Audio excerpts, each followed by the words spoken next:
জোট রোহিঙ্গা সদরের এমপির ৫টা লোক সরাইল আশুগঞ্জ মাইনা নিবে না। আপনারা কি এমন এমপি চান যে সদরের এমপি কে বাপ ডাইকা সেই দিকে তাকায় থাকে? আমরা গত 15 বছর যখন আওয়ামী লীগের শাসন ছিল তখন সদরের এমপি সরাইল আশুগঞ্জের উপর রাজত্ব করছিল। সত্য কি সত্য না? আওয়ামী লীগের আমলে সদরের যে এমপি সে সরাইল আশুগঞ্জের উপরে মাতব্বরি করত।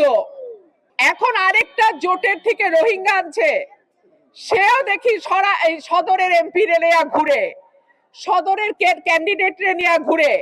কেন? সদরে কি ব্যালট বাক্স ছাপানো হয়ে গেছে? তাহলে সে তার নির্বাচন রেখা সরাইল আশুগঞ্জে পয়রা থাকে কেন? সে কি অলরেডি তার জয়টা লিখায় নিছে? কার ভোটে? নিজের এলাকার ছাইরা সরাইল আশুগঞ্জের মাটিতে পয়রা থাকে কিসের লোভে? আমি পরিষ্কার বলে দেই, সরাইল আশুগঞ্জের মানুষ সরাইল আশুগঞ্জের মানুষকে দিয়েই নির্বাচিত হবে ইনশাআল্লাহ।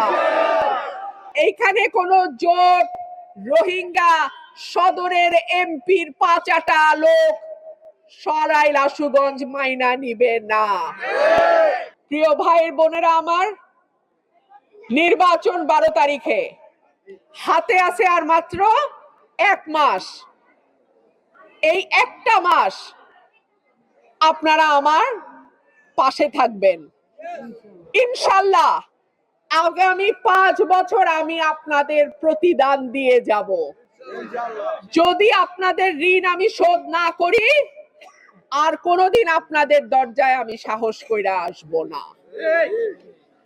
আমি আপনাদের সকলের দোয়া চাই, সহযোগিতা চাই, এবং আপনাদের ঘরের মেয়ে হিসেবে আপনাদের পূর্ণাঙ্গ সমর্থন এবং দোয়া চাই। আপনারা আছেন তো আমার সাথে? আলহামদুলিল্লাহ, আলহামদুলিল্লাহ।